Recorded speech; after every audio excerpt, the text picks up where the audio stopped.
Dentro de instantes, Tempo e Dinheiro. Apoio LS Tractor, tratores projetados para o hortifruti. Copavel, a força que movimenta o agronegócio. Risa Sementes, semeando o agronegócio do futuro. Lotus Biosoluções, excelência em produtividade. Seja assinante do Clube do Tempo e Dinheiro. Entre no Clube do T&D. No ar, Tempo e Dinheiro, com Karina Botião.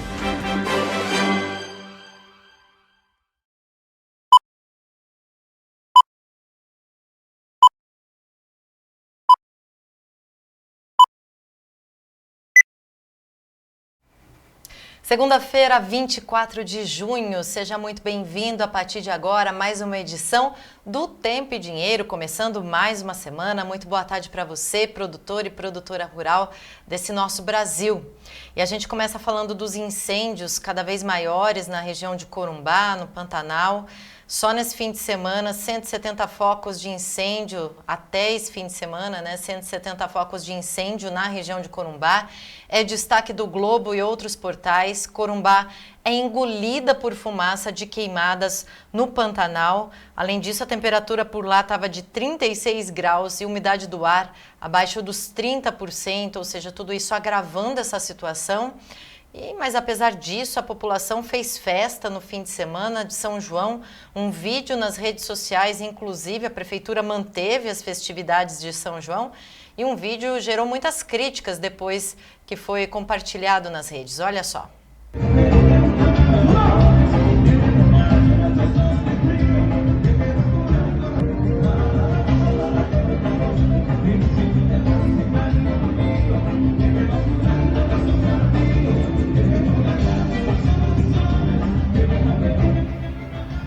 O fogo praticamente ali encostado na festa. Complicado. João Batista, boa tarde para você. Teve São João aí no Mato Dentro? Teve, Karina, mas assim, antes, hein, como é que pode você fazer uma festa com um incêndio ali em cima? Poxa! Bom, então, hoje, dia de São João. Ontem foi o dia do seu João. Legal, foi muito bom aqui, muita gente mandando mensagens para a gente, fico muito feliz, né? É bom ter amigos, Karina, isso que importa, né? E hoje aqui no Mato Dentro, ontem foi um dia bem ventoso, hoje está menos, né? Está menos, mas continua vento frio, seco, tomara que não tenha esses incêndios aí que você está mostrando. E olha que engraçado, temos chuvas lá no sul do país, ou pelo menos vamos começar com o frio. A Fabiana Silveira lá de Piratini diz que lá, perto de Bagé, Rio Grande do Sul, amanheceu com 7 graus, agora 12, sol entre nuvens, bom começo de semana para todos nós. Em Cacique Doble, o Ismael Copati está dizendo que está chovendo, Rio Grande do Sul, Cacique Doble. Cláudia Silveira Diniz, em Santa Maria, nublado e frio. A Nadir Binoski está dizendo que lá no sudoeste do Paraná, a semana começa com 55 milímetros de chuva. A Nadir está dizendo que Bom Sucesso do Sul é a cidade dela, que fica entre, deixa eu ver, eu anotei aqui, fica entre Francisco Beltrão e Pato Branco, sul do Paraná, chovendo nesse instante. E ela diz que não para, chovendo muito, continua derramando, diz a Nadir. E César Pesarini em Toledo, nublado, sem chuva, porém, e chovendo em Nova Petrópolis, Rio Grande do Sul, a chuva não para, diz o seu Erni Osvino Pinot. Então, é um começo de semana com os destaques, porém, do frio que vem aí. Olha o que diz a Metsul, massas de ar frio em sequência trarão o primeiro frio rigoroso do inverno. Vai ser uma semana muito fria, as temperaturas deverão baixar por volta de 8 graus lá no Rio Grande do Sul. Aqui para nós, domingo, segunda, terça, vai girar ali entre 12 e 13 graus, que para Paulista é um Armagedon. Agora eu quero mostrar um som de o que está faltando para nós. Está sobrando no Rio Grande do Sul, o pessoal não aguenta mais, está chovendo no sul do Paraná, mas para nós faz uma falta esse som. Mostra aí, Gleidson. Chuvas em Manhuaçu.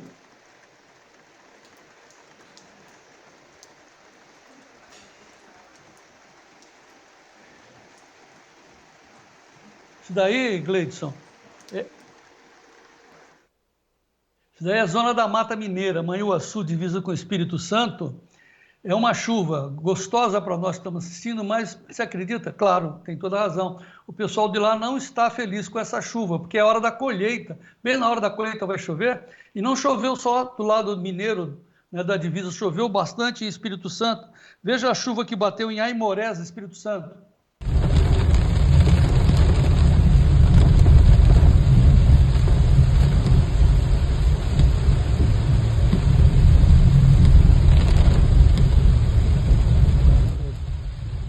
Ó, o pluviômetro marca 27 milímetros de chuva lá no Espírito Santo na hora da colheita.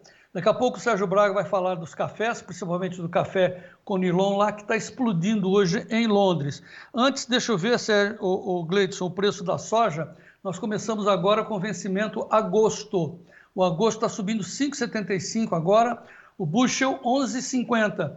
E ficou brigando ali nos 11,50, esse é o valor em tempo real da soja para agosto lá em Chicago, 11,52,5 por bushel, uma alta de 0,48%. Agora o café arábica em Nova York, que também, como o Conilon, está explodindo, subindo quase 5%, 235,95 centes de dólar a libra peso. Como eu disse, o Sérgio Braga vai trazer mais informações do café, que hoje é o destaque do dia. Vou trazer, claro, vou analisar também com o Maurício Bellinello, nosso especialista em commodities. Um dia, mais uma segunda-feira muito importante de notícias para nós aqui no Tempo e Dinheiro, Karina. Com toda certeza, João Batista, estamos só começando com muitas informações, daqui a pouquinho eu entro nelas, mas antes de começar o nosso programa, queria mostrar que o inverno está começando a florescer em grande parte do Brasil com os ipês rosa, tá aí, olha, o inverno está florido em São Paulo, quem mandou pra gente foi o Sérgio Braga, que fez esse belo registro, lembrando que essa estação mais seca é propícia para a floração dos ipês cor-de-rosa entre o inverno até a primavera. Como as folhas caem da planta, não tem briga por nutriente, aí favorece essa floração bonita. Tá bonito também o mato dentro que o João Batista dividiu com a gente, olha só, as flores do mato dentro também florescendo por lá, e como é inverno, a gente sabe que tem queda de muitas folhas, a paisagem também fica seca ao mesmo tempo, e tudo isso é normal, é a beleza do inverno, tá aí o pôr do sol no mato dentro, embelezando o início do Tempo e Dinheiro.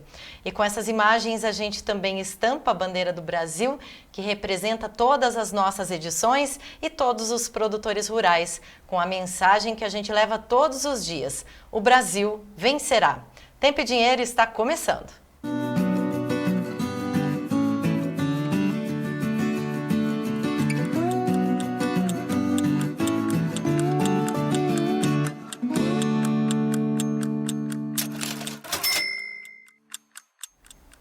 24 de junho, segunda-feira, seja muito bem-vindo ao Tempo e Dinheiro. Vlamir Brandalize está de volta ao Brasil e com ele nós começamos os destaques dos nossos analistas. Olá, amigos do Tempo e Dinheiro. Mercadão começando a semana calmo aí, sem grandes novidades nas posições em reais, pequena correção positiva aí, estava pela manhã em Chicago, mas não tem grandes alterações no mercado interno, já vamos comentar a situação. E hoje ainda trazer mais algumas informações como é que estava a safra, como é que está a situação da produção, da economia da Argentina, mais algumas informações de lá. Mas já estamos aqui no Brasil, grande Brasil, olha o Brasil aí. Até daqui a pouco, esperamos vocês no Tempo Dinheiro, Mercadão da Soja e Milho, semana começando. O destaque vai ser a onda de frio que está chegando. Começou a chegar agora no sul do Brasil e também um pouco de chuva em partes do milho safrinha. Detalhes da previsão. Muito boa tarde, Karina Botião. Boa tarde a todos que nos acompanham nessa edição do Tempo e Dinheiro. 26 graus aqui em São Paulo, céu bem aberto, poluição, mas enfim, é uma situação típica para esta época do ano. Agora, o mercado do boi gordo também vive uma situação típica, mas com preços atípicos em relação ao mesmo período do ano passado. Seguem pressionados diante da seca que vem sendo registrada em boa parte do país, nas praças pecuárias, desova de animais, escalas mais confortáveis e, por enquanto, pressão sobre os preços da arroba do boi gordo. Lá na B3, exatamente isso. configura queda para todas as posições a futuro. Lembrando que o vencimento mais curto está aí, o junho 224,80, recua 0,53%. Julho 234,90, 0,47 de queda. O agosto a R$ 238,55, cai 0,56%. Setembro, R$ 240, uma queda de 0,48%. O indicador CPE-Exalc, sexta-feira, foi um dia típico de poucos negócios, subiu 0,07% a 223,75, abaixo do mercado futuro. O indicador CPEA para o boi gordo, Mato Grosso do Sul, a sexta-feira, R$ 2.031, mais 51 centavos. Quanto ao mercado físico, hoje a apuração feita pela Datagro, está aí os preços médios pagos para a arroba do boi gordo a prazo, pressão registrada em São Paulo, R$ 219,85 por arroba a prazo, Bahia, R$ 195,71, Minas Gerais, R$ 205,26, Goiás, R$ 206,90, Mato Grosso do Sul, R$ 212,88. O feriado hoje em Bebedouro. Daqui a pouquinho a gente volta com outras informações do mercado do boi gordo. Antes, vamos dar um giro com a Bolsa de Chicago e Nova York também, começando por Chicago, observando alta nesse momento para a soja, 0,50% ou 0,5% de alta, 11 dólares, 52,75 por bushel. O milho recua 1,16% a 4 dólares 34,90, cai o trigo 0,94% a 5 dólares 69,60. O café vem bem. Na Bolsa de Nova York, o Arábica 236,50 nesse momento segue com alta de 5,11%. O café robusta, o Conilon na Bolsa de Londres não aparece na tela, mas cotada a 4.266 dólares por tonelada, tem uma alta de 4,20%. Subiu 171 dólares por tonelada em relação ao fechamento de sexta-feira. Café bem firme nesta segunda-feira. O açúcar a 19,71, alta de 2,87% em Nova York. E algodão 1,81 de alta a 73,52. Sobe o petróleo, 81 dólares e 44, 0,88 de alta. Ouro, 2.342 dólares e 90 por onça Troy, uma alta de 0,46% nesse momento. Com relação ao mercado cambial, as negociações hoje dão uma trégua, mas mesmo assim é acima do patamar dos R$ 5,40. O dólar recua 0,44%, cai também diante de outras moedas, mas aqui no Brasil as atenções ainda continuam para a política fiscal e as declarações do presidente Lula, as últimas declarações. Só para você ter uma ideia, ainda no dólar, recuou 51, aliás, subiu 51 centavos desde o início do ano, portanto, 6 meses, lá no dia 2 de janeiro, era cotado a R$ 4,92 e hoje é R$ 5,40, mais 48, uma alta aí de 50 centavos em relação ao início do ano. O índice Bovespa, ações negociadas na Bolsa de Valores de São Paulo, acima dos 122 mil pontos, cai o dólar, sobe o índice, 122.494, alta de 0,95%. Bom, Karina Butião, são essas informações nesse início de Tempo e Dinheiro. Tem muitas outras manchetes na abertura dessa semana, não é isso? Boa tarde para você. Feliz dia de São João. E ontem foi dia do seu João, tá? É isso aí, Sérgio Braga. Parabéns para o João Batista. Olha, a gente tem muitas notícias sim e a gente começa mostrando o que é destaque no agronegócio nesse comecinho de semana, nessa segunda-feira, sempre com base no portal que é referência aqui para o Tempo e Dinheiro também, o Notícias Agrícolas. Chuvas dificultam plantio e ampliam perdas em lavouras de trigo do Rio Grande do Sul. Projeção para a safra de inverno de 2024 será divulgada pela Emater Rio Grande do Sul na próxima sexta-feira, 28. Milho CPEA. Colheita segue intensa, mas negócios são lentos no spot. Mato Grosso já colheu mais de 1/3 da safra de milho, aponta IMEA. Mandioca. Clima seco preocupa. Preços seguem em alta. E ovos. Mercado se enfraquece na segunda quinzena.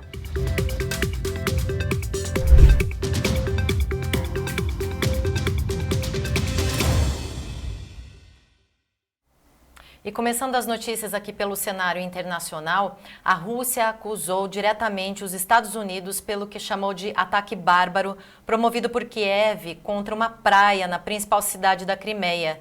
Tá aí a manchete da Folha. Rússia acusa Estados Unidos por ataque bárbaro e Putin revisa o uso de armas nucleares. 4 pessoas morreram no ataque de ontem, sendo 2 crianças, e 151 pessoas ficaram feridas. A Folha de São Paulo diz que desde a Guerra Fria não se tinha um clima tão ruim entre os dois países, Rússia e Estados Unidos. Lembrando que os dois detêm 90% das ogivas nucleares do mundo.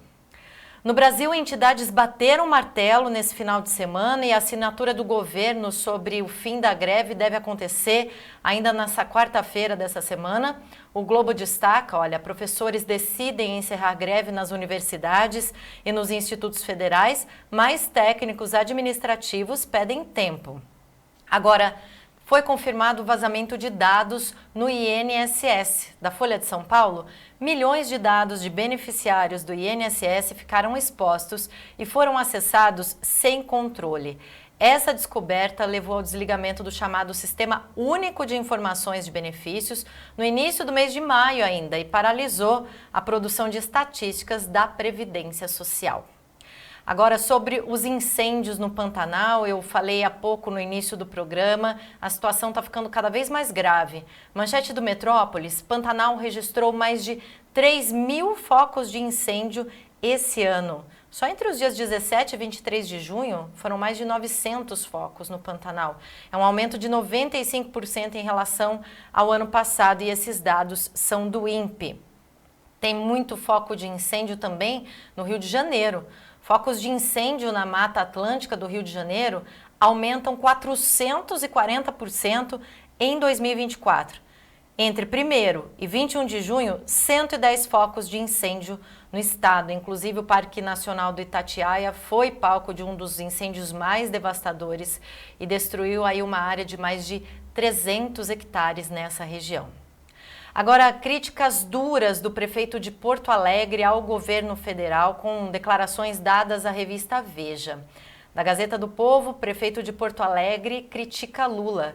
Entre aspas aí, não colocou 1 centavo nos abrigos. A crítica é com relação à demora do petista, por exemplo, em comprar imóveis para quem perdeu tudo ou até mesmo anunciar a recomposição das receitas do estado e principalmente de todos os municípios. Correio Brasiliense também traz destaque dizendo o seguinte: o ministro do Desenvolvimento Agrário e Agricultura Familiar, Paulo Teixeira, diz que vai demitir o diretor da Conab, Tiago José dos Santos, por leilão do arroz. Santos estava em licença remunerada até sexta-feira passada e o afastamento era aconselhado, inclusive, pela Casa Civil e por órgãos de controle do governo e também cobrado pela Frente Parlamentar da Agropecuária.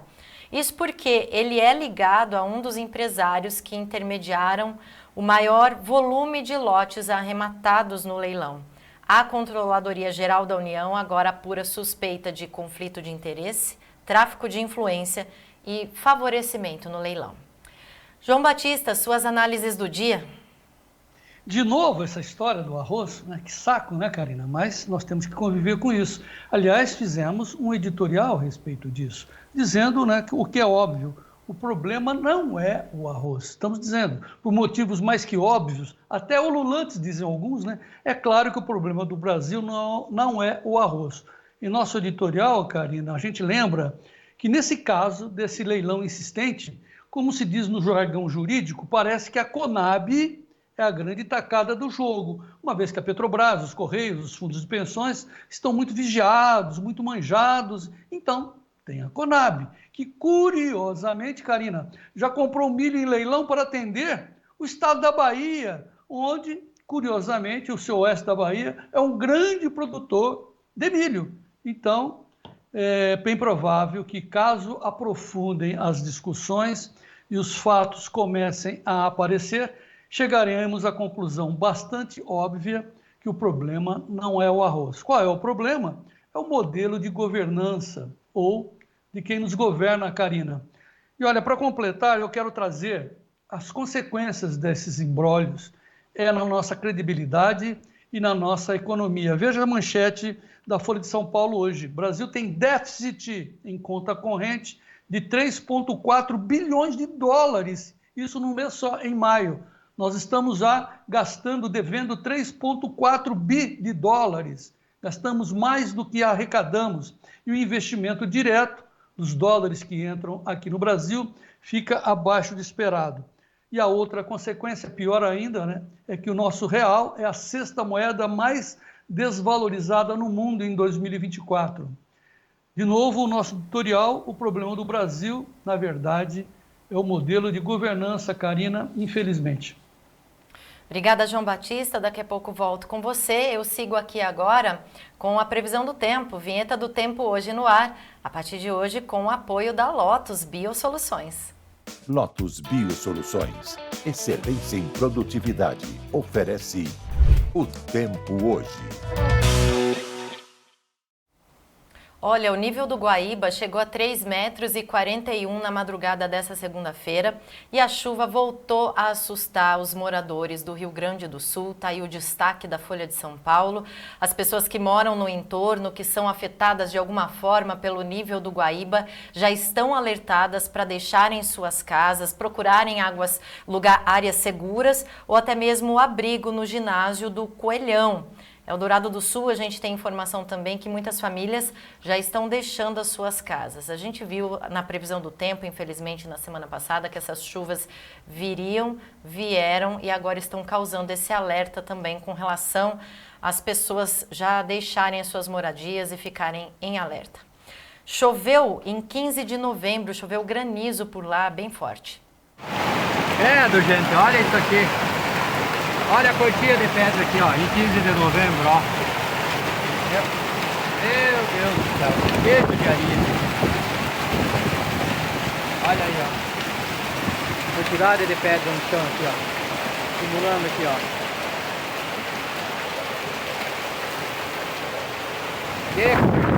Nossa Senhora. É muito forte. Ainda no Rio Grande do Sul, a chuva levou uma ponte em Lagoão.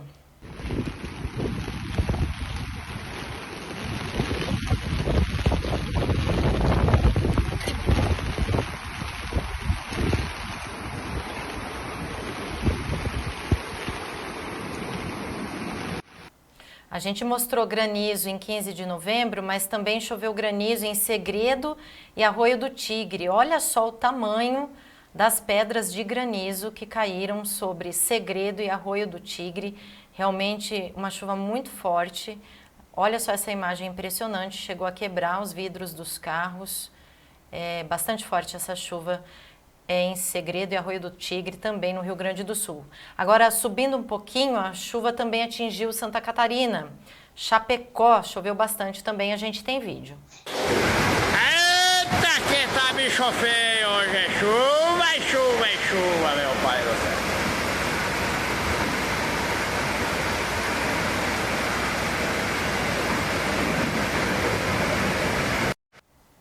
O ar quente e seco do Brasil mantém as chuvas ainda na porção sul do país.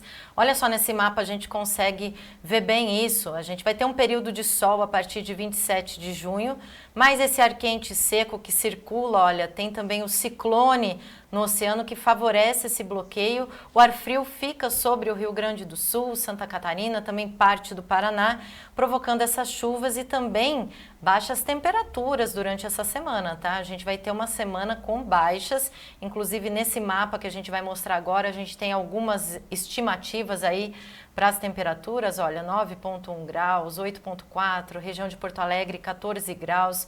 Então, ali na região da fronteira com o Uruguai, olha, 9,9, 9,1. As temperaturas vão baixar bastante, vem muito frio. O mapa do modelo europeu que a gente tem mostra, inclusive, previsão de geadas para 1º de julho.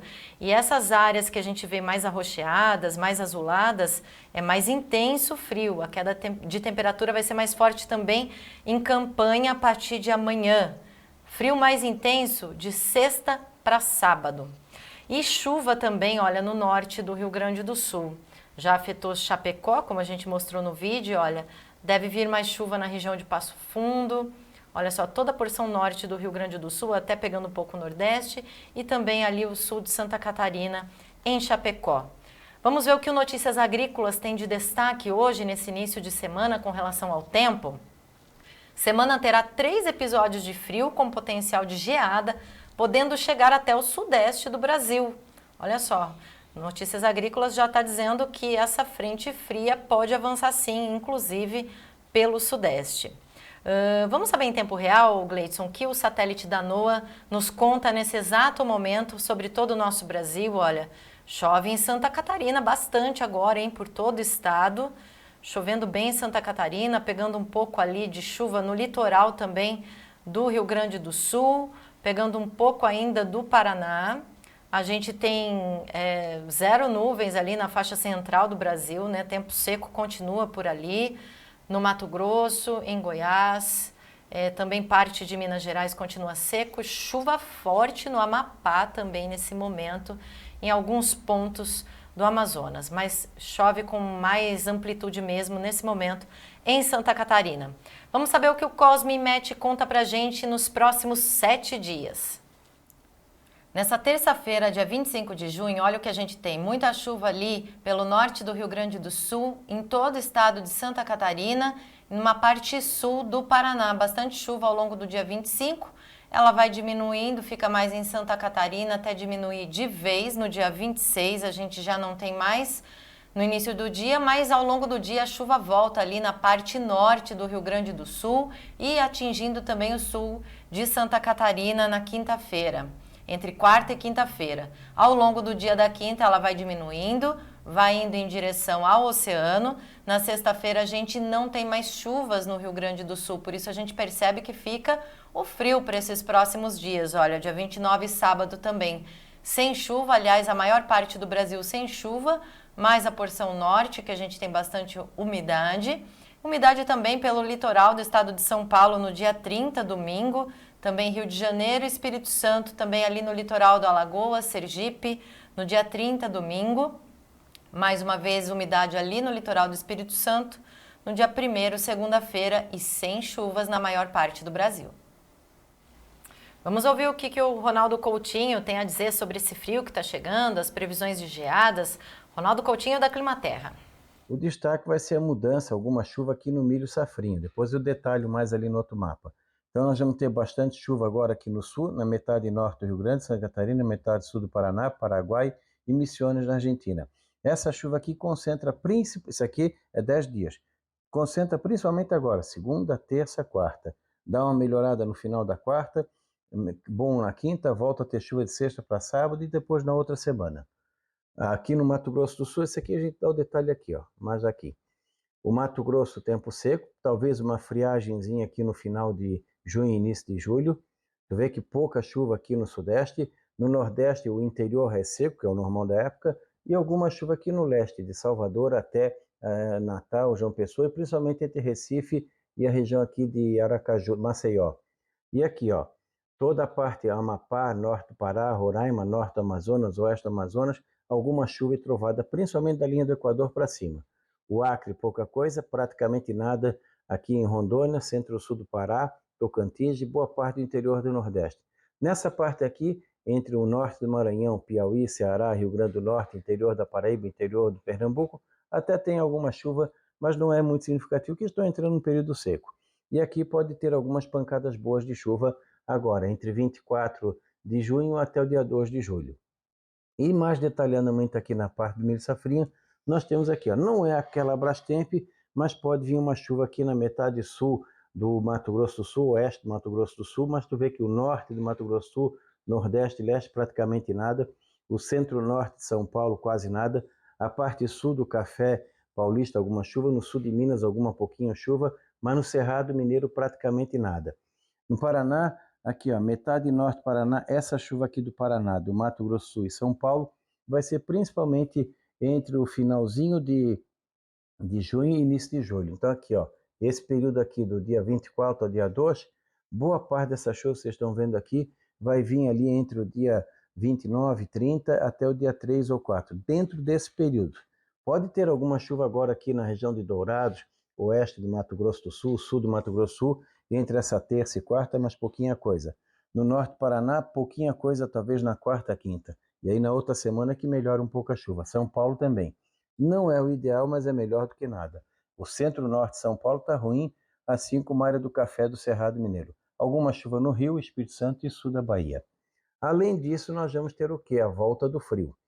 Na anomalia da chuva, acima do normal norte do Rio Grande do Sul, Santa Catarina e sul do Paraná. Vocês já observem, começou a secar o Rio Grande do Sul, a Argentina e o Chile. Aqui vai começar a secar mais tarde. O Paraná melhorou um pouquinho de nada, continua ruim em Mato Grosso do Sul e São Paulo. O resto do Brasil, dentro do padrão que é chover pouco, tirando aqui o norte do Amazonas e Roraima. Na temperatura, uma grande massa de ar frio. Isso aqui, ó, é um período aqui, esse é um dos períodos, do dia 25 ao dia 1º de julho. Na realidade, a região sul vai ficar com temperaturas abaixo do normal por muitos dias seguidos, principalmente sul do Paraná, Santa Catarina e Rio Grande do Sul, Uruguai, Argentina e Paraguai. Então teremos temperaturas baixas nessa semana, poderemos ter geadas mais amplas entre domingo, segunda e terça, pegando aqui do centro-sul do Paraná, Santa Catarina e Rio Grande do Sul, até o litoral catarinense e gaúcho pode ter geada domingo e segunda. O frio vai pegar São Paulo também, apesar de estar indicando temperaturas acima do normal aqui no Mato Grosso do Sul, São Paulo e Minas, vai ter frio aqui também. Se vai ter ou não geada, a gente avisa no boletim de sexta-feira. Da Climaterra, Ronaldo Coutinho, voltamos amanhã. Boas explicações, sempre muito pertinentes do Ronaldo Coutinho. Obrigada, Ronaldo, até amanhã. Eu volto com o João Batista. Que inclusive ele falou que nós teremos alguma chuva. Nós não, pessoal do Paraná, né? Pouquíssimas chuvas, mas melhor do que nada, disse o Coutinho. Eu estou aqui, Karina, acompanhando as mensagens que a gente recebe dos nossos amigos aqui no chat do YouTube. Eles nos ajudam a fazer o programa, como, por exemplo, o meu compadre lá de Itambaracá, norte do Paraná, o Marinho Teixeira, que está dizendo que ali na região do norte do Paraná, as prefeituras já estão levando água em caminhão-pipa para várias propriedades, porque está secando cada dia os poços e também os córregos. A Juliane Cristina Nardelli Gren, lá de Campo do Tenente, sul do Paraná, diz que o sudoeste do Paraná está muito seco, esperando chuva. Lá em Ponta Grossa, já para cima do Paraná, o Emerson Antoniaco me diz que está rezando para cair uma chuvinha em Ponta Grossa, porque está muito seco. E, na verdade, como a Jode Vale está dizendo lá do Rio Grande do Sul, ela está achando que essas chuvas que ficaram muito concentradas no sul do país, vai começar o Laninha, isso pode ser um indício de uma seca histórica para o Rio Grande do Sul, porque está chovendo tudo agora. Esse é um sentimento, não está baseado em ciência, em informação concreta, mas é um sentimento que o produtor tem. Agora, outro sentimento, amigos e Karina, eu vou ler aqui uma mensagem que eu recebi do Dr. Tércio Teles, ele é de Presidente Prudente, ele é um zootecnista, né?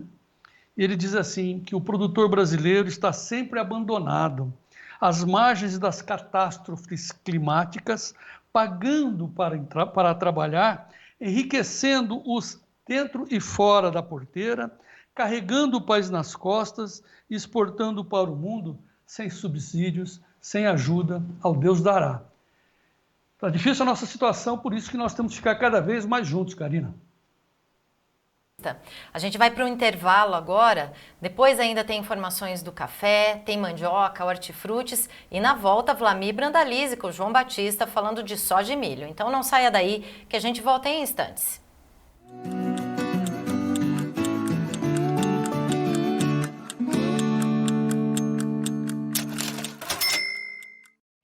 Eu comecei aqui nesse palco, mas não foi só com o som do violão, não.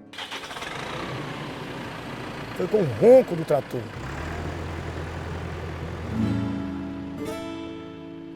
Eu sempre fui um produtor rural e quero crescer cada vez mais.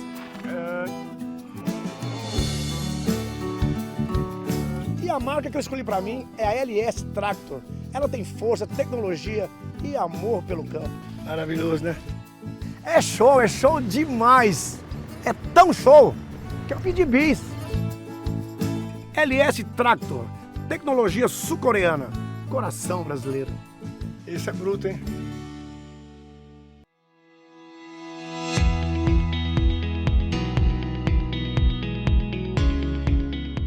O livro Sementes e Diagnose e Limitações traz um apanhado detalhado sobre o estabelecimento da lavoura, desde a semeadura até a obtenção das indústrias da produtividade, que são as plantas da lavoura.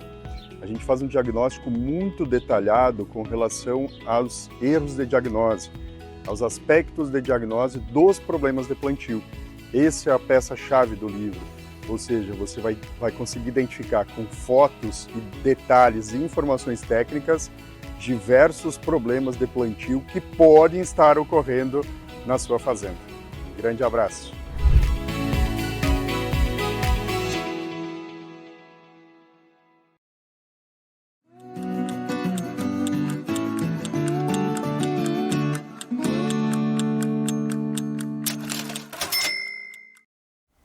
De volta com Tempo e Dinheiro, volto com João Batista para a gente saber como está a soja nessa segunda-feira, João.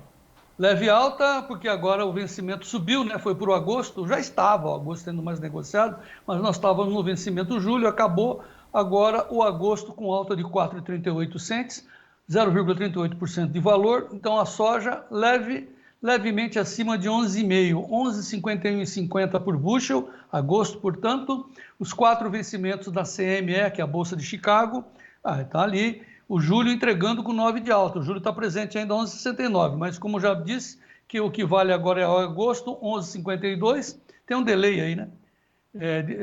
Setembro 11,20 e novembro 11,21. Olha a diferença entre o agosto e o novembro. Isso daí é porque é o mês da colheita da entrega americana, isso é assunto para o Vlamir. E os preços no Brasil, na B3, acompanham o Chicago, o julho está entregando também na B3, base Porto, a 25,80 dólares a saca, alta hoje, agosto também segue em alta, 25,45, setembro 24,77, em alta os 3 vencimentos aqui no Brasil, como eu disse, base Porto, isso é em sacas, dólares sem prêmios. Será que é uma tendência? Se fosse, hein? Vamos saber com o Vlamir Brandalize. Vamos às notícias da soja, Gleidson.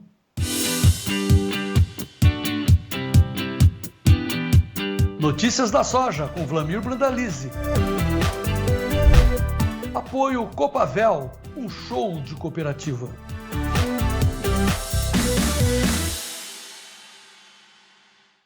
Dom Vlamir Brandalize, muito boa tarde, seja bem-vindo, retornando às plagas brasileiras. Boa tarde, João Batista, boa tarde a todos. Chegamos dos terrenos das terras portenhas. Gostou? Dos vinhos e das carnes. A minha pergunta é meio óbvia, se gostou, tá muito bom. Mas você trouxe também bons comparativos, já mostramos, vamos voltar a repetir hoje, o que você viu dessa economia renascente da Argentina, que pode e deve servir de lição para todos nós aqui. Mas antes vamos ao mercado, eu estou vendo aqui o agosto já deu uma puxadinha hoje, os vencimentos na B3 estão no positivo, e a minha pergunta aí é, por que o mercado está assim, se isso é uma tendência? Olha, João, nesse momento não tem nada de tendência, né? A tendência é que tem muita soja, então isso é uma tendência, tem bastante soja, aqui, lá fora, lá na Argentina. O que está acontecendo hoje? É a semana de relatório de plantio, que vem na sexta-feira, né, João? E relatório de plantio, geralmente ele mexe na semana, ele mexe na expectativa, porque o USDA desde fevereiro, ele vem apontando aí que pode ter a área de 35 milhões de hectares, né, João? E é uma área bem maior que o ano passado. E isso hoje, desde a semana passada, o pessoal já tem alguns colocado em dúvida que se realmente o produtor plantou esses 35 milhões de hectares. Né? Alguns acreditam que ele tenha plantado um pouco mais do milho do que era projetado de milho e um pouco menos da soja.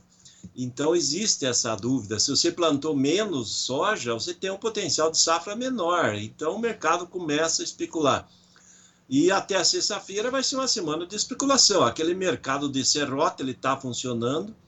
Até a semana passada veio com o mercado de serrote em queda, né? A gente vai lembrando aí que nós andamos trabalhando acima de 12 dólares e hoje nós estamos aí perto dos 11,20, né? Então, e o suporte caiu para 11. Então, o mercado ele vai trabalhar nesse módulo serrote que a gente diz, até saber desses números, porque esses números vão definir, João, o potencial da safra. Se o clima for bom, com uma área de 35 milhões, ele vai colher 122, 123 milhões de toneladas.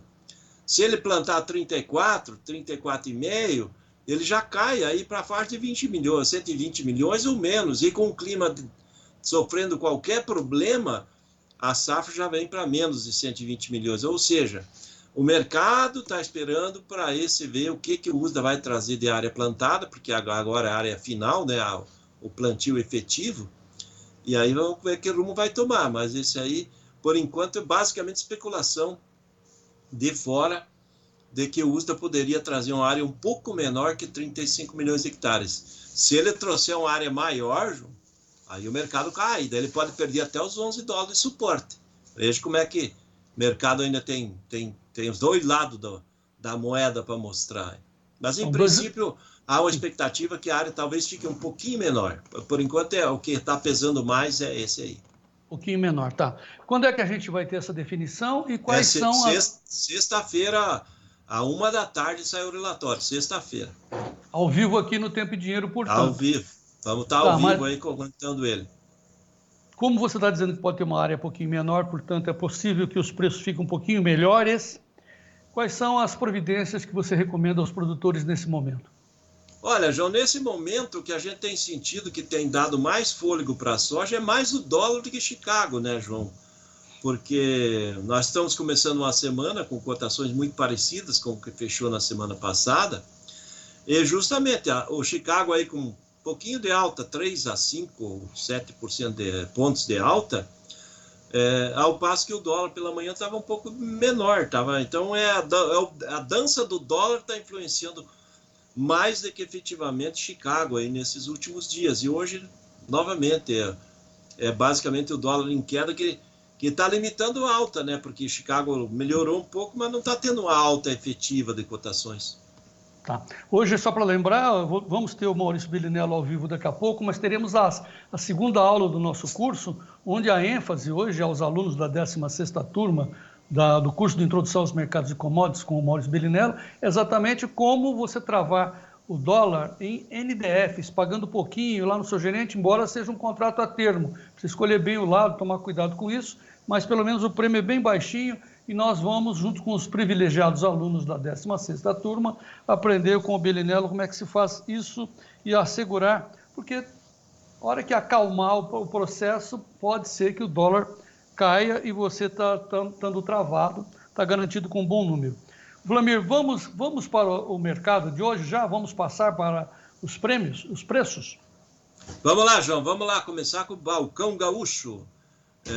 Novamente, nas chuvas em excesso aí no Rio Grande do Sul, até o avião que eu vim pela manhã aí, ele passando por cima do Rio Grande do Sul pegou muita turbulência, sinal de que está muito carregado o clima para lá, né? É muita chuva, né? Balcão gaúcho nas Missões começa com R$120, igual a sexta-feira, e vai a 124 ali perto de Porto Rio Grande, sem alterações nas cotações do balcão gaúcho. O restante do Sul e Sudeste, de 118 a 127 reais. Aí até o pessoal aqui na região sul do Paraná apontando que hoje estaria pagando R$1 melhor que sexta-feira, mais atrelado em cima da necessidade que precisa no Porto de Paranaguá para embarque aí, do que efetivamente atrelado a movimento de Chicago dólar. É mais em cima de demanda. Então, 118 a 127 aqui no restante do Sul e Sudeste, com o mercado em geral estável, com leve melhora no sul do Paraná, aqui pegando a região de Ponta Grossa e sul do estado. Mas teve negócios hoje, na segunda-feira, claro. Tem negócio porque o produtor está precisando fazer caixa, João, para pagar dívidas agora no final de junho. Alguns estão vendendo para comprar insumos, eles estão vendo que está descasando os valores, como a gente já tem falado. Fertilizante, está precisando mais soja para pagar aquela tonelada de fertilizante. Defensivos, aquele pacote defensivos para a safra, está precisando mais soja. O produtor está começando a ver isso e ele está vendo que não está tendo problema na safra americana, e a safra americana já terminou o plantio. Então o pessoal começa a desconfiar. O produtor hoje ele está desconfiando que se o clima for bom nos Estados Unidos, pode ter aquela pressão negativa, que nem a gente citou. E vai que a área plantada americana vem acima do que o USDA apontava antes. É mais um banho de água fria nas cotações, João. E o produtor está fazendo certo, ele está pegando a soja não no melhor momento do ano em reais, mas ainda está pegando num momento bom e fazendo caixa, comprando insumo para se garantir para a nova safra aí, para não correr risco. Está tentando fugir do risco, né, João? Porque ainda tem muita soja, né? Nós estamos com 94 milhões de toneladas de soja negociadas, de um volume previsto aí de 148, ou seja, ainda tem cerca de 54 milhões de toneladas de soja na mão do produtor. É mais do que a safra da Argentina, João. A safra da Argentina lá está uma briga lá que a gente estava conversando com o povo. Alguns acreditam em 50, outros em 51, está dentro aí até 52 milhões, tem alguns falando, ou seja, é uma safra que é o dobro do ano passado, foi 25. A soja também já fechou a colheita por lá, e tá, agora é a dúvida de fechar o número final. Muito bem, então vamos agora aos lotes formados nas cooperativas. A que preço? Olha, João, o mercado que está pegando o melhor lote hoje, FOB, ali na região de Cruz Alta, hoje é R$ 134,00. Vamos ali no Porto Rio Grande. Porto Rio Grande hoje, ele está 140 aí o agosto, a posição agosto, chance de 141 na soja entregue julho e agosto, recebimento setembro. Paranaguá já está com 140 também no julho cheio com agosto e 141 no agosto com setembro. Se a gente olhar friamente, os números são muito parecidos com o que estava sexta-feira, então não teve grande alteração nessas posições do mercado de lotes. E para encerrar, os prêmios nos portos, tem alguma novidade? Olha, não mudou não, ele está hoje, o agosto é 40 do comprador, é 65 do vendedor, setembro é 50 do comprador e 75 do vendedor. E fevereiro está com menos 5, 0 do vendedor e 25 do comprador negativo. Ele está muito parecido com sexta-feira também, não está tendo agressividade de movimento no pessoal de compra, de posição de porto de prêmios. Tá, vamos encerrar, bom, enfim, você já deu a sugestão, o pessoal está fazendo troca, está fazendo caixa, tem muita soja na frente. Aproveitar aí a relação, porque pode piorar um pouco mais do que está. Não espero que vai ter debandada de baixa, de cotação de despencar, muito não, e também não acredito que tenha movimento, motivo para uma alta expressiva nas cotações. O mercado hoje continua com aquele viés de leve baixa, é um viés de leve baixa. Tá.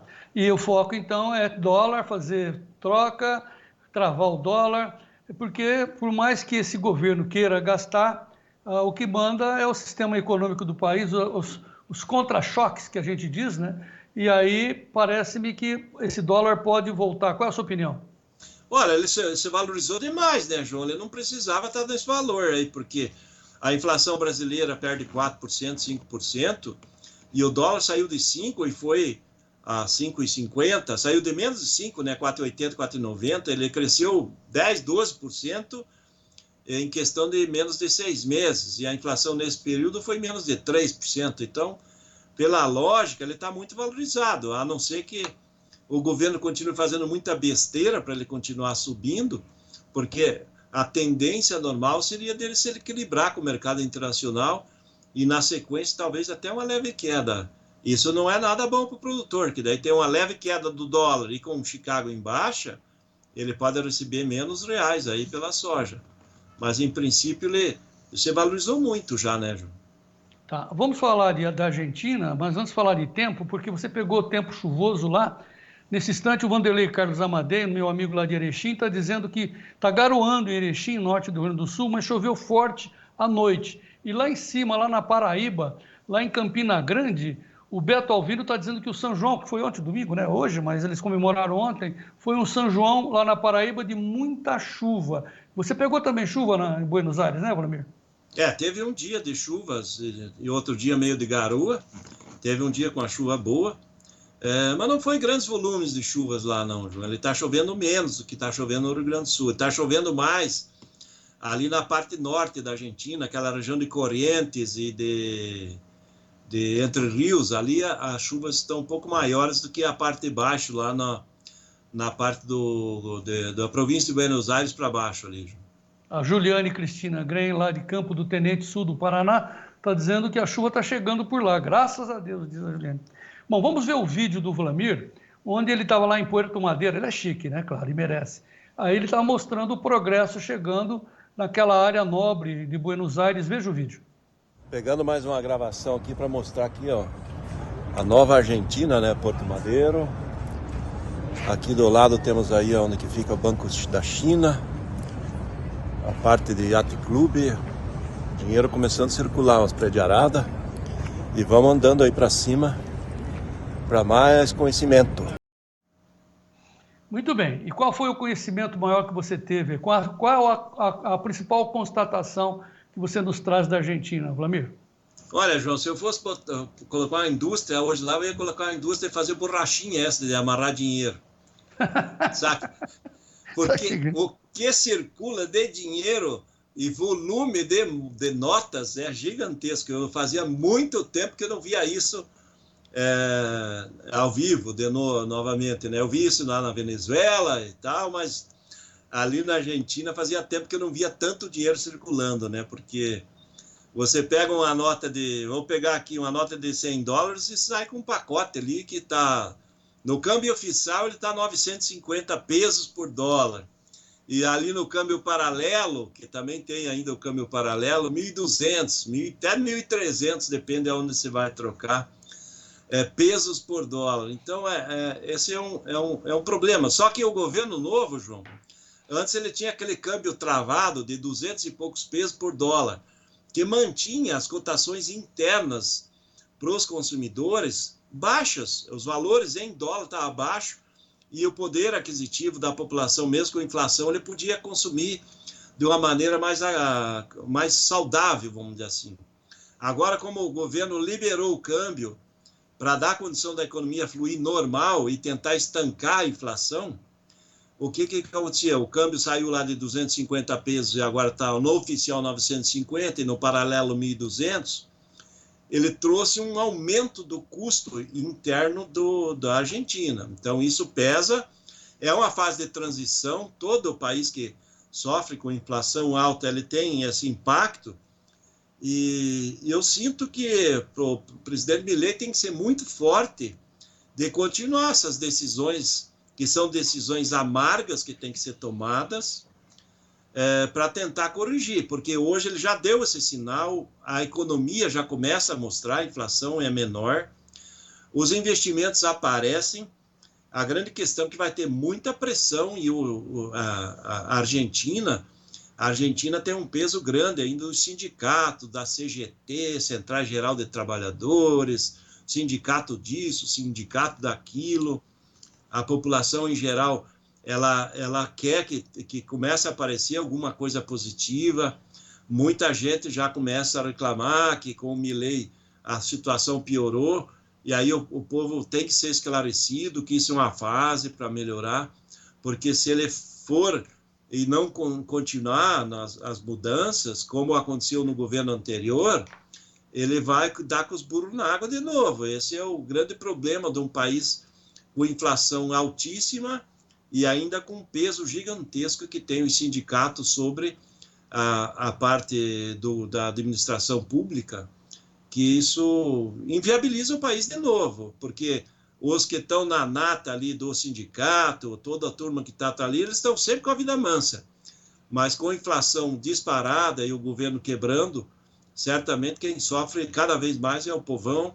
Eles têm mais de 20 milhões de pessoas no Bolsa Família, quase metade da população depende de auxílio do governo. E essa nova fase da Argentina, com mais investimento, essa nova fase com o câmbio aberto, livre, em que o dólar, a moeda agora perante o dólar, valorizou o dólar, isso dá a condição do exportador ganhar mais, então cria a condição de exportação.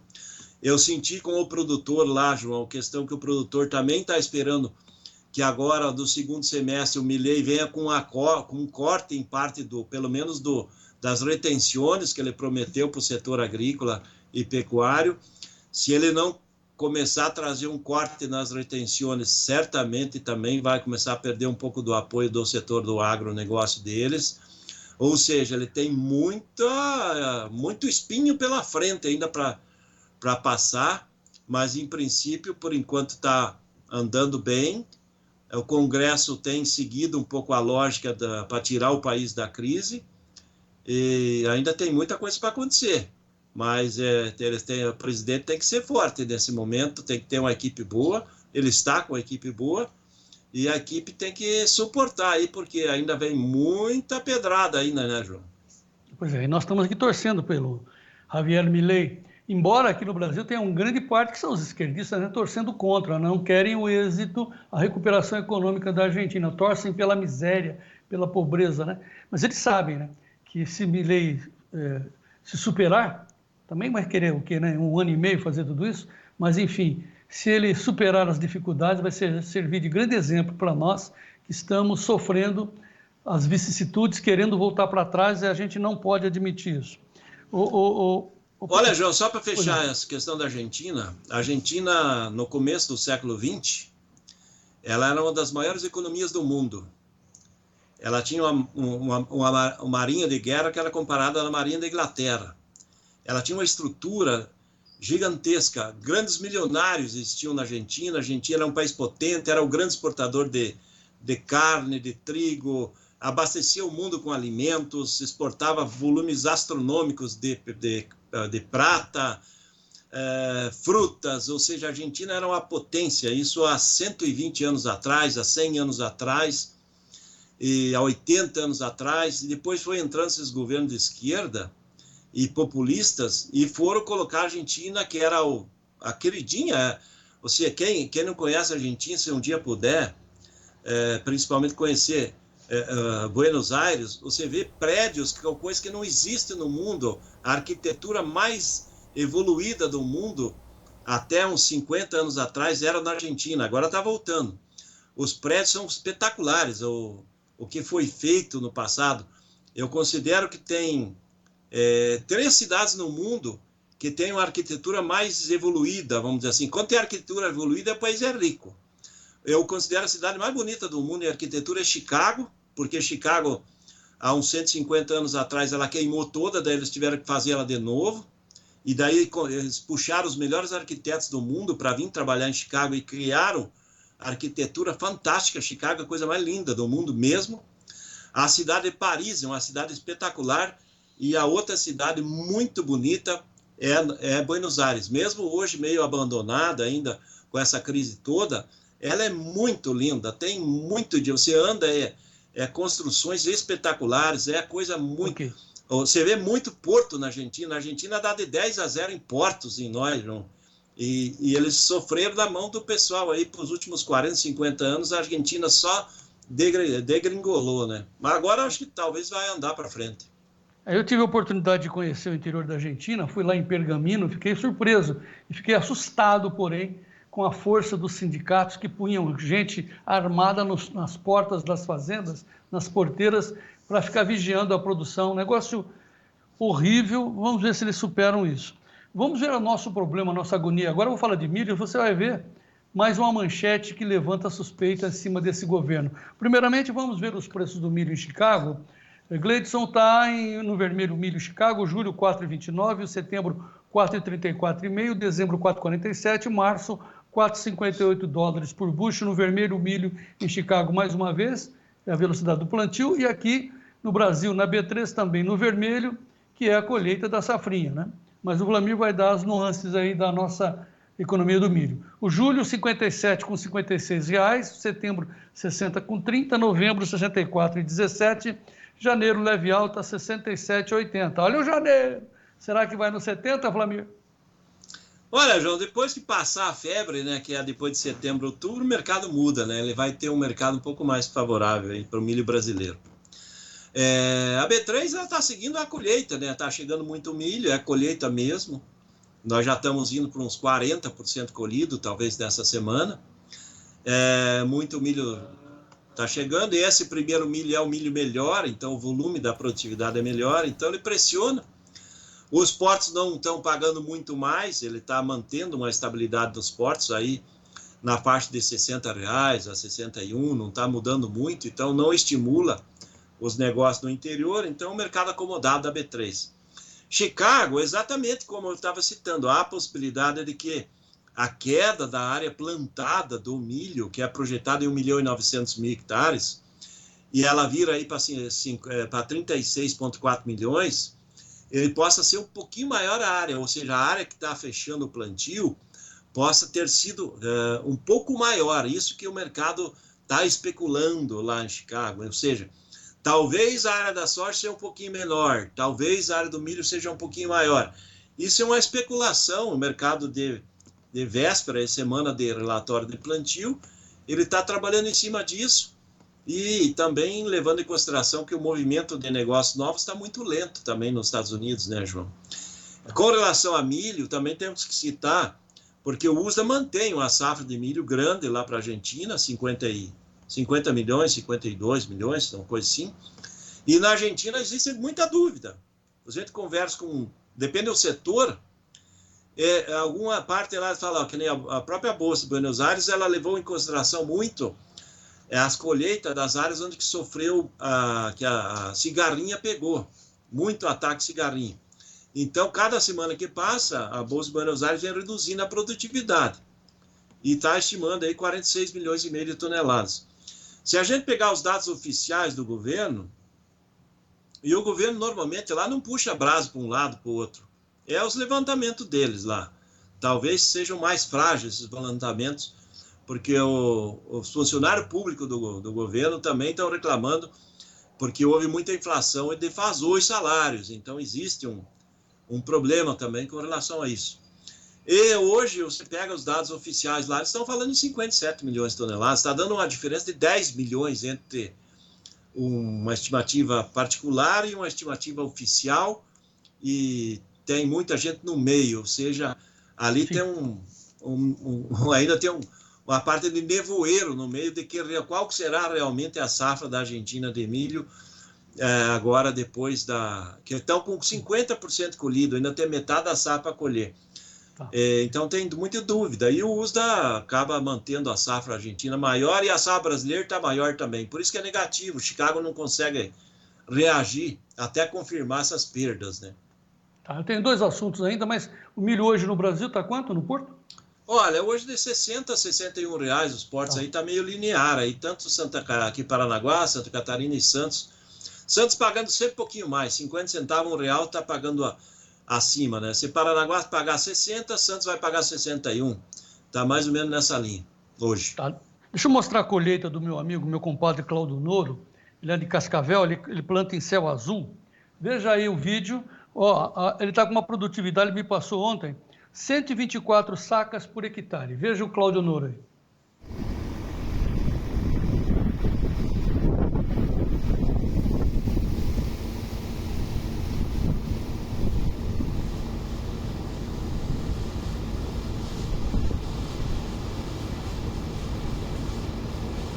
Tá bom. Agora, vamos para essa manchete do Correio da Bahia, porque o Correio da Bahia está lá no Salvador, tá, mas o oeste da Bahia é um grande produtor de grãos, né, talvez, né, querendo se igualar ao Mato Grosso. E aí o Correio do Povo está dizendo que o governo Jerônimo, do PT, contratou uma locadora de carros por quase 20 milhões de reais para vender milho naquele leilão da Conab. Ô Vlamir, a gente passou batido, acho que é culpa nossa, nós deixamos passar batido, porque a Conab fez um leilão de milho, eu falei, mas estava precisando? Que história é essa? Não, tem que comprar milho para mandar lá para Santa Catarina. Conversa, hein, Vlamir? Tem algumas manobras nesse negócio aí, né, João? Porque a Conab, normalmente ela compra milho para distribuir ali no Nordeste, isso existe, sim. O estranho é quem participou do negócio, né, João? Será que vai levar no porta-mala dos carros o milho? Então, assim, acho que nós temos que modificar. Gleidson, põe nosso editorial de novo, porque a gente está dizendo que o problema não é o arroz, porque desconfiança total em cima da Conab. Agora a gente vai acrescentar ali, ó. O problema não é só nem o arroz, nem o milho. Meu Deus do céu. Vamos em frente, Vlamir Brandalize. É isso aí, João Batista. Vamos ver. E eles estão com a ideia ainda de fazer esse leilão de arroz, né? Não desistem, cara, não desistem. Aí que promove a desconfiança e a gente tem que refletir. Grande Vlamir, muito obrigado pela volta. Boas notícias nessa segunda-feira e até amanhã. Até amanhã, João. Semana começando, semana importante, né? Semana de confirmação de que plantar, o que os americanos plantaram de soja e milho. Vamos acompanhar essa semana. Sexta-feira tem o USDA, portanto, ao vivo aqui no Tempo e Dinheiro, beleza? Muito bem, vamos em frente. Deixa eu ver o preço do trigo e entregar para a Karina Botião novamente. O trigo está no vermelho mais uma vez. O julho, 5,50. Setembro desceu para 5,68, perdendo 7. O dezembro, 5,92,5. Março, $6,10 por bushel. No vermelho, o trigo. E a gente continua com esta edição maravilhosa do Tempo e Dinheiro, né, dona Karina? É isso aí, João Batista. Eu continuo falando, inclusive, sobre o arroz, porque foi tema do Giovanni Lorenzon no Clube do TID, junto ao Evandro Oliveira, analista das safras e mercado. Com a safra pronta e esse imbróglio ocasionado pelo governo, os preços do arroz caíram no Rio Grande do Sul e foi sobre isso que eles falaram no Clube do TID. A gente tem um trechinho para vocês agora.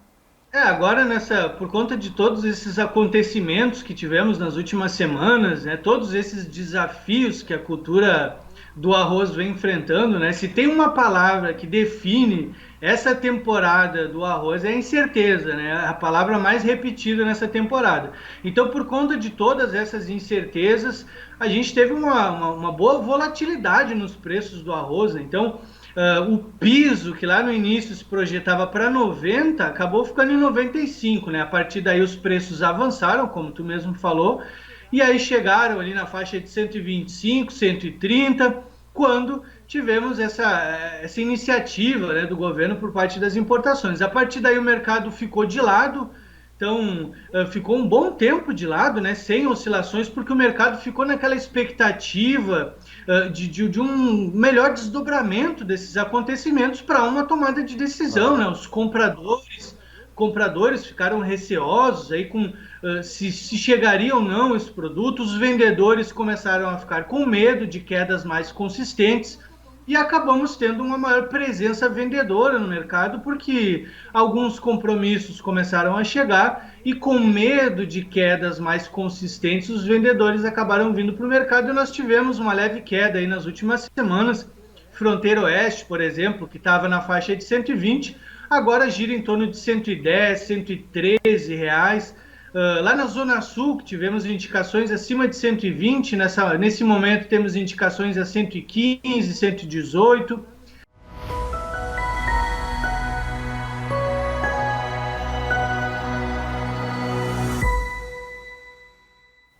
Seja você também um assinante do Clube Tempo e Dinheiro e tem acesso a conteúdos como esses que a gente acabou de ver agora com o Giovanni Lorenzon. 1999813-2915. Você se torna um assinante e fica bem informado sobre todos os assuntos, todos os dias aqui com a gente. Vamos falar agora sobre o mercado da mandioca com o Fábio Isaías Felipe, um oferecimento do Simp e ABAN. Mercado de mandioca. Oferecimento Simp e ABAN. Novamente estamos aqui para uma atualização sobre o mercado de mandioca, como se deu a comercialização na última semana, como que ficaram os preços.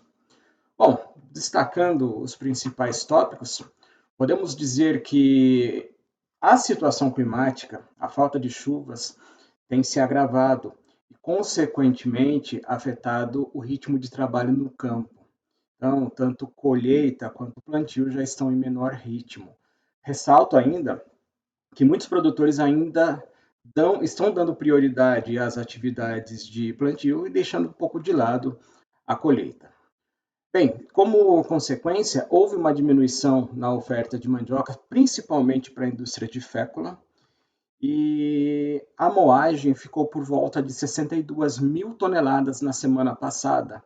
Então, os números do CPEA mostram uma diminuição de 8,5% nessa moagem.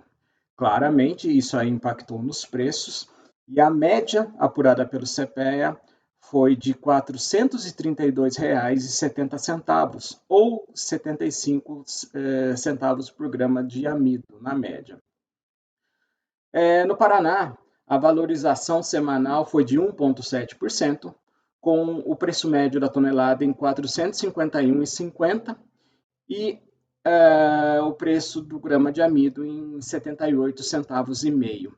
Mato Grosso do Sul também apresentou alta nos preços, principalmente por conta de uma demanda mais aquecida, principalmente por empresas do Paraná, e assim a média subiu 1,2%, para R$ 381,90, 66 centavos por grama de amido.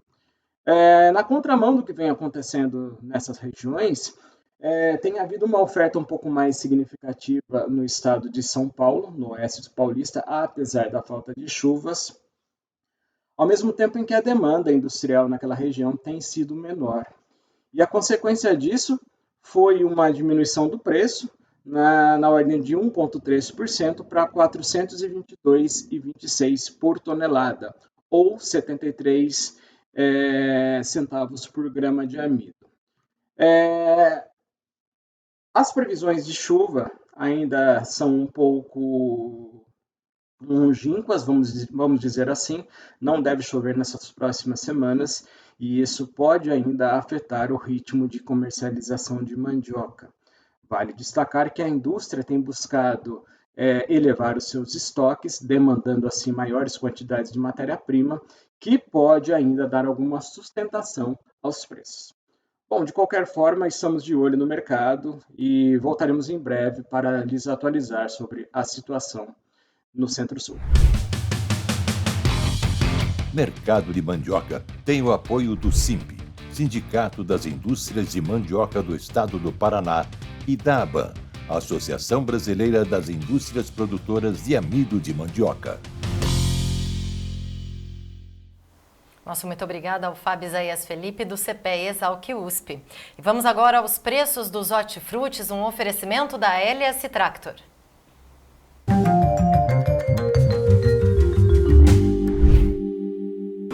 Oferecimento LS Tractor. Tratores projetados para o hortifruti. Também com base no levantamento do CPE Exalc USP, você acompanha todos os dias aqui os preços dos hortifrutis, os principais levantamentos. A gente começa pela média do leite em abril desse ano. O litro no Rio Grande do Sul, R$ 2,44 com 63. A batata Asterix especial no atacado, saco com 25 quilos em Belo Horizonte, R$ 140. A cenoura verão 3A lavada ao beneficiador, caixa com 20 quilos em Caxias do Sul, R$ 80. O tomate italiano 3A no atacado, caixa com 20 quilos em Campinas, R$ 105. E a uva Benitaca, o produtor, o quilo em Marialva, R$ 7,25. Agora eu vou mais uma vez para São Paulo, direto com o Sérgio Braga, para a gente atualizar as cotações do café, que estava subindo aqui no início da nossa edição, né, Sérgio Braga? E continua seguindo em alta na Bolsa de Nova York, que não fechou ainda as negociações de hoje, mas tem negociações já consolidadas e fechadas para o café robusta, o Conilon, lá na Bolsa de Londres. Alta hoje de 3,91% a $4.253 por tonelada, uma alta hoje de $160 por tonelada. O café arábica, o Conilon, na Bolsa de Londres, segue nesse momento com alta expressiva de 5,20%, uma estilingada em relação ao fechamento da última sexta-feira. Há dúvidas em relação ao próprio café que vem sendo colhido aqui no Brasil, rendimento do café aqui no Brasil e, lógico, todas essas questões voltadas à demanda que segue firme e forte em boa parte do globo. De alguma forma, o país aí tem acompanhado todas essas informações. É lógico, a atuação de fundos também tem uma influência direta ou direta nessas cotações. Arábica em alta, vencimento mais curto, 236,70, alta de 5,20%. Vamos olhar vencimento por vencimento na Bolsa de Nova York. 4,77 de alta para o julho, a 237,35. O setembro a 236,15, 4,96 de alta. Café arábica para o dezembro em Nova York, 234,20, alta de 4,91%. O março, 232,70 centos de dólar por libra-peso, uma alta de 4,99%. Sobe em Nova York, sobe lá na B3. Café arábica a $287 a saca por setembro, alta de 4,71%. Dezembro, $286, 25,47 de alta. Só recua um pouquinho em dezembro de 2025 a $249 a saca, uma queda de 1,74%. Só para você ter uma ideia, o café arábica e o café robusta vêm com preços firmes no mercado físico também. Segundo o indicador CPEA, na última sexta-feira, o café robusta teve uma alta de 5%, Aliás, a alta já acumulada nesse mês de junho é de 5%, fechou o indicador para o Espírito Santo a R$ 1.206,91. O Arábica, com indicação aqui em São Paulo, segundo o indicador CPE-Exalc, a R$ 1.352,29, já acumula uma alta de 5,15%, portanto, Arábica acima de R$ 1.300, a saca registrada aqui em São Paulo, também no oeste da Bahia. Com relação à produção, a gente sabe que no dia a dia há um esforço muito grande nesse sentido. E olha só, a colheita sendo feita lá pelo Josué do Carmo, de Manhuaçu, Minas Gerais. Dá uma olhadinha, Karina.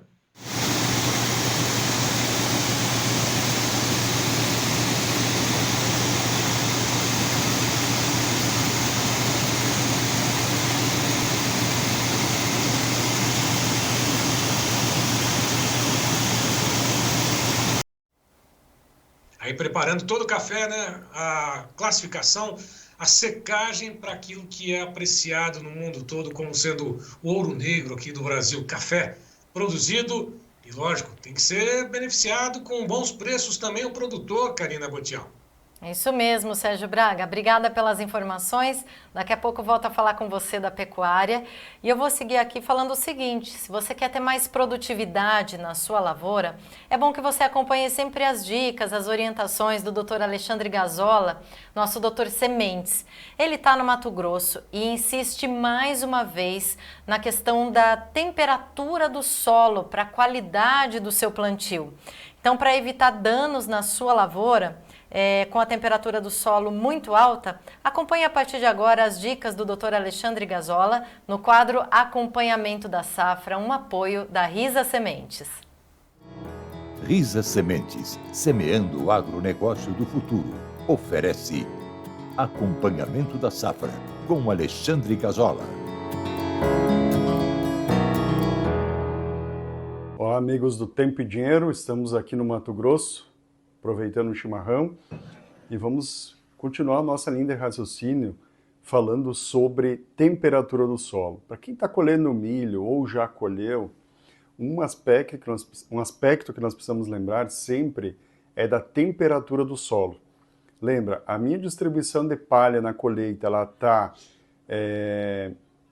uniforme na largura da plataforma ou ela está concentrada em 2 a 3 metros na traseira da máquina. Isso é muito importante, porque o acúmulo de palha gera envelopamento, mas ao mesmo tempo a gente tem uma falta de palha em faixas da lavoura, ou seja, faixas concentradas e faixas sem palha. Então, onde eu tenho uma faixa com maior concentração de palha, eu posso ter envelopamento no plantio. E onde eu não tenho palha, eu vou ter um aumento de temperatura. E aí, seguindo a nossa linha de raciocínio, cada 1 grau de aumento da temperatura reduz 7% o crescimento da planta. E lembra, temperatura alta gera escaldadura, gera dano por calor. E esses danos a gente vai enfrentar lá na frente, no plantio da soja. Então, soja ou algodão, né? A gente precisa lembrar sempre, o ambiente de plantio define a produtividade e define o estabelecimento da planta. Então, a gente tem que estar muito consciente que esse ambiente a gente constrói ele ao longo dos meses, não só no plantio, nos meses de entre safra ou pós-colheita do milho. Grande abraço. Com sementes de alta qualidade e conhecimento, trabalhamos para difundir o capim como ferramenta de produtividade na agricultura e pecuária. Risa Sementes, semeando o agronegócio do futuro. Muito obrigada, doutor Alexandre Gazola, pelas orientações sempre importantes aqui no nosso programa. Eu vou agora ao mercado de commodities com Maurício Bellinello e João Batista.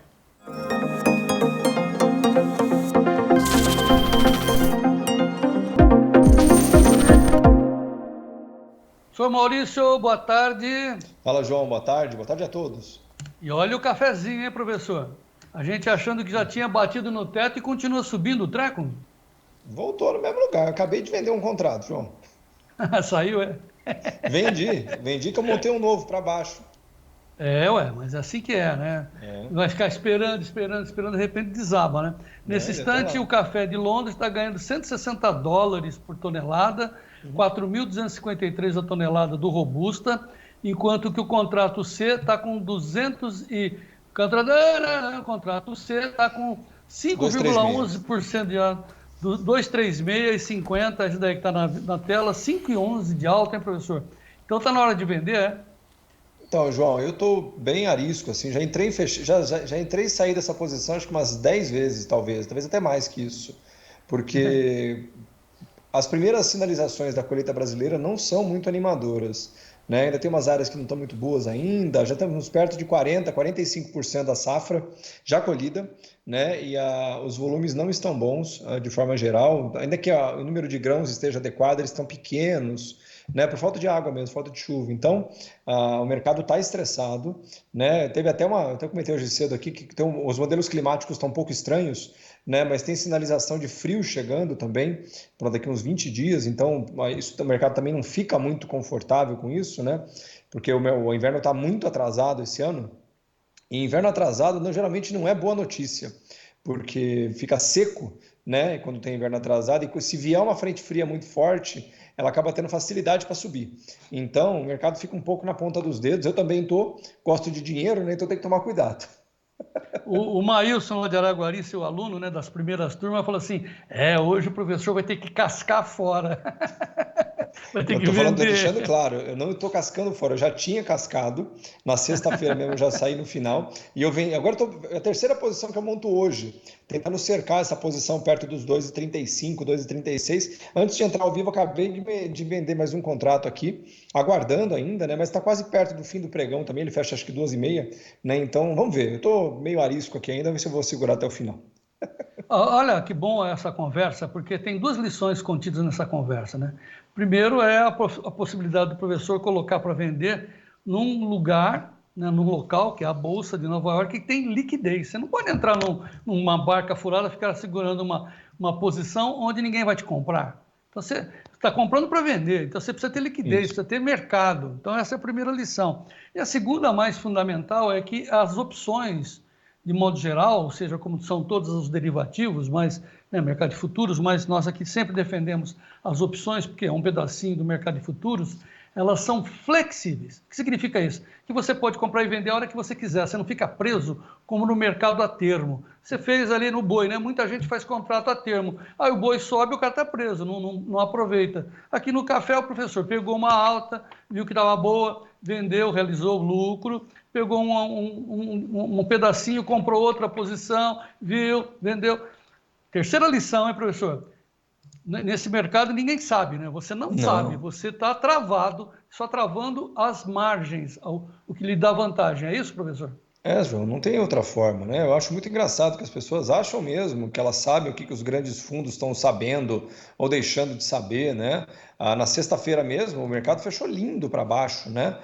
Perto dos 225, 224 ali. Ele já abriu em alta hoje, rasgou para cima, meio que sem notícia alguma nova, né? Só essa questão do aperto na oferta frente à projeção de safra por enquanto. Então, é isso, você não tem que casar com opinião nenhuma, né? Eu sei que às vezes ficar discutindo com os amigos, não, que eu acho que vai para tanto, não, que eu acho que vai colher tanto. Eu tenho razão. Eu tenho razão, eu sei de tudo, eu sei que isso pode render uma boa conversa, até ganhar umas caixas de cerveja às vezes nas apostas, né? Mas sendo bem sincero, dificilmente isso coloca dinheiro no seu bolso de forma sustentada, né?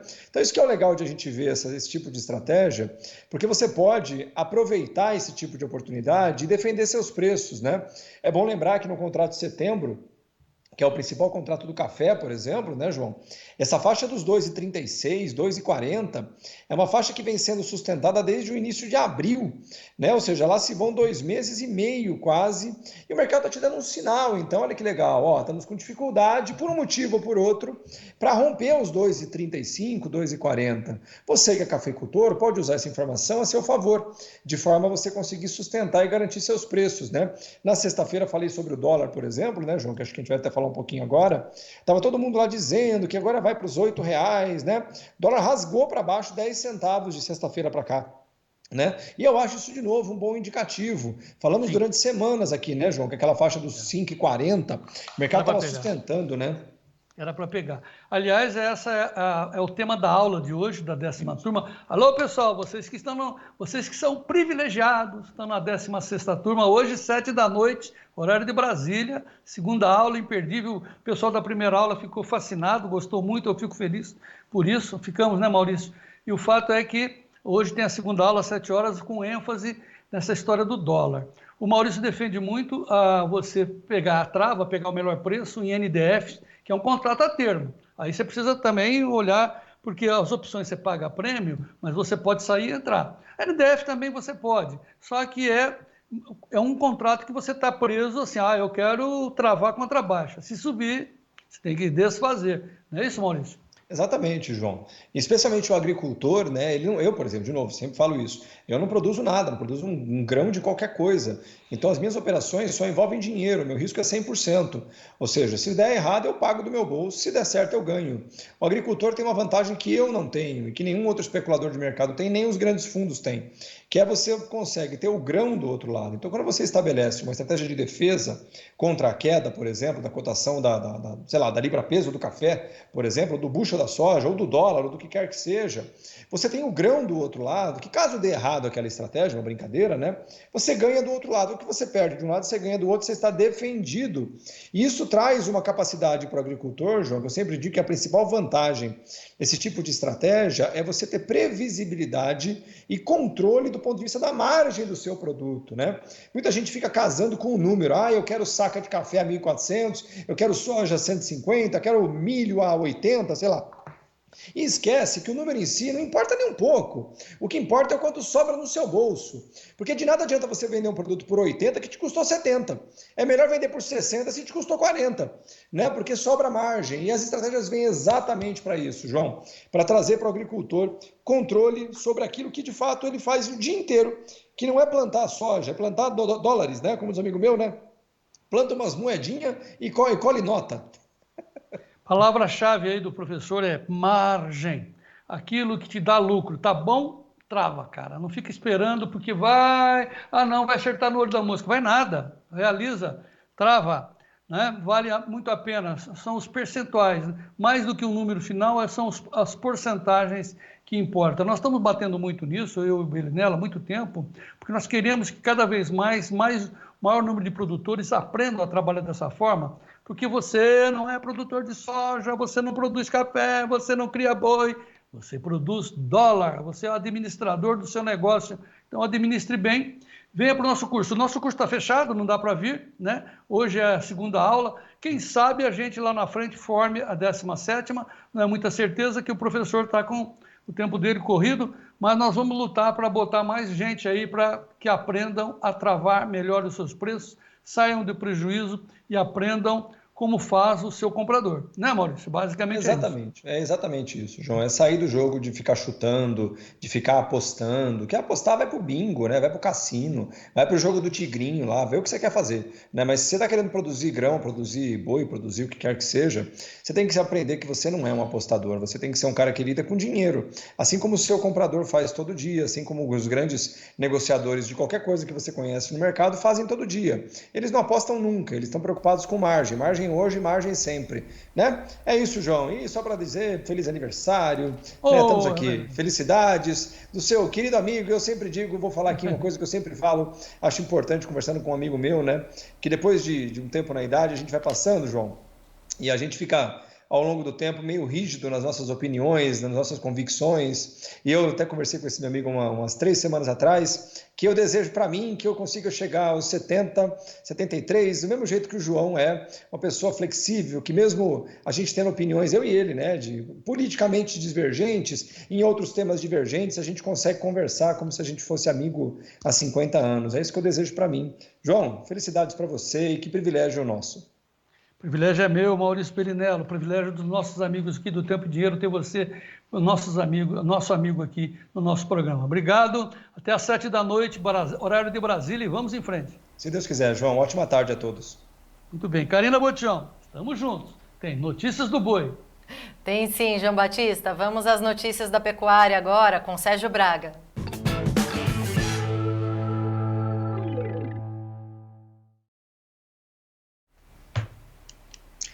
O mercado segue praticamente na abertura dessa semana pressionado. Pressionado por quê?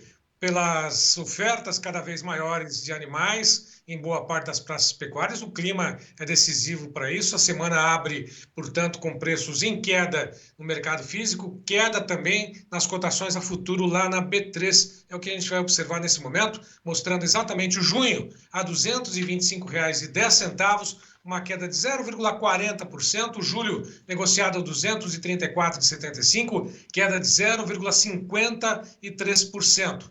Quanto ao agosto, R$ 238,90, recua 0,42%. Setembro, R$ 240,00 mais 70 centavos, recuou 0,19%. Lembrando que o indicador CPE-Esalq na última sexta-feira fechou a R$ 223,75, uma queda de 0,07%. Quanto ao mercado físico, a apuração feita pela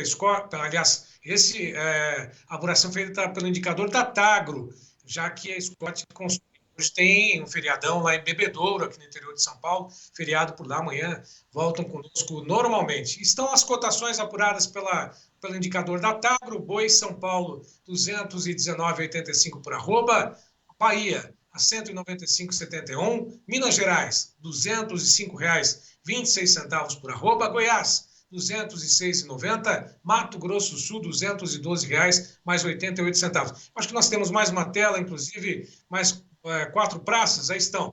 Mato Grosso, R$ 207,60, Rondônia, R$ 181,94, Pará, R$ 197,71, Tocantins ao Sul, R$ 197,00 mais 32 centavos. Lembrando que o mercado segue, pelo menos ainda, segundo o indicador CPE, apresentando variação positiva tanto na arroba do boi gordo, no indicador aqui de São Paulo, quanto também para o bezerro. Mas vamos acompanhar ao longo dessa semana o que acontece com as cotações, essa pressão exercida sobretudo pelo clima, Karina Botial.